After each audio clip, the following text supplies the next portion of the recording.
ये हम्पी है and trust me, ये प्लेस नॉर्मल नहीं लगता। एक टाइम पे ये दुनिया के रिचेस्ट सिटीज में था। लाइक हीरे लिटरली सड़कों पे बिकते थे। फिर एक दिन सब कुछ खत्म हो गया और आज बस ये खामोशी। हम कार से हम्पी के सफर पर निकले। रास्ते में सनफ्लावर के खेत मिले, जैसे जमीन पर रोशनी बिखर गई हो। कुछ पल वही ठहर गए और जब कोकोनट ट्रीज दिखने लगे तब समझ आ गया कि हम्पी अब दूर नहीं है। धीरे धीरे पहुंचते पहुंचते रात हो गई। फिर हमने खाना खाया और कल के सफर के लिए एनर्जी बचाने सो गए। सुनहरे और सुंदर रास्ते, दूर तक फैले हुए बड़े बड़े पत्थर जैसे समय के गवाह बनकर खड़े हों। कोकोनट ट्रीज की कतारें हवा के साथ धीरे धीरे झूमती हुई।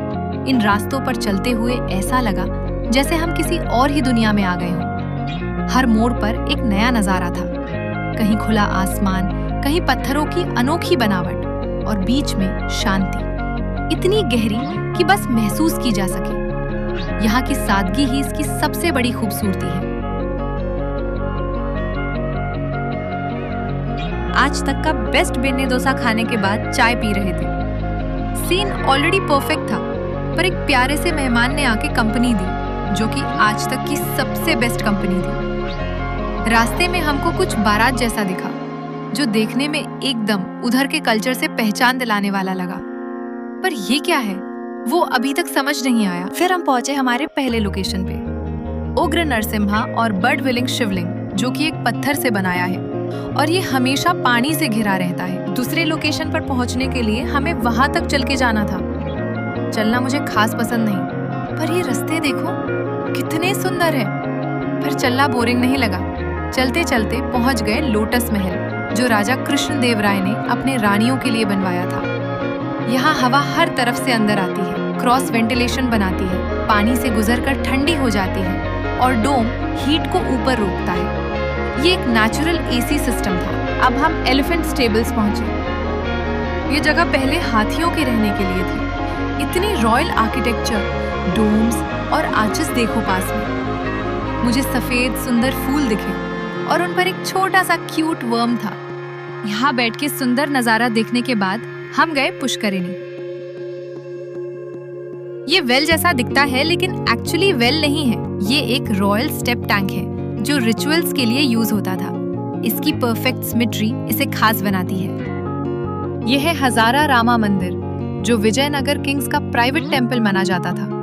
इसकी दीवारों पर रामायण की कहानी खूबसूरत कार्विंग्स के थ्रू दिखाई गई है। ये हम्पी की सबसे यूनिक और हिस्टोरिकल मॉन्यूमेंट्स में से एक है।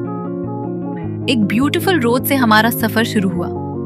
फिर रिक्शा राइड करते हुए हम डेस्टिनेशन के और करीब पहुंच गए। आगे थोड़ा वॉक करना था, लेकिन एक्साइटमेंट तो पीक पर थी। रास्ते में पानी में नजर आता एक छोटा सा ब्यूटीफुल मॉन्यूमेंट दिखा, जो काफी मेस्मराइजिंग था। और फिर फाइनली मैं पहुंच गई उस जगह जिसका मुझे सबसे ज्यादा वेट था, विजय विट्ठाला टेम्पल, जो 15 से 16 सेंचुरी में विजयनगर एम्पायर के दौरान बनाया गया था। इसका सबसे आइकॉनिक अट्रैक्शन है स्टोन चैरियट, जो गरुड़ जी को समर्पित एक श्राइन है। ग्रेनाइट के पत्थरों से बना ये रथ हम्पी की पहचान बन चुका है। और यहाँ है फेमस म्यूजिकल पिलर्स। रंगमंच के इन पिलर्स के अंदर अलग अलग रेजोनेटिंग स्टोन शाफ्ट्स हैं। जब इन्हें हल्का सा टप किया जाता था, ये वीणा, मृदंग और दूसरे संगीत जैसे सुर पैदा करते थे। हम्पी का विरूपाक्षा टेम्पल सिर्फ एक मंदिर नहीं, बल्कि मिस्ट्रीज का घर है। सबसे फेमस फिनोमिनन है इन्वर्टेड शैडो। गोपुरम की पूरी इमेज मंदिर के अंदर एक छोटे से पिन होल से उल्टा प्रोजेक्ट होती है, बिल्कुल कैमरा ऑब्स्क्यूरा की तरह।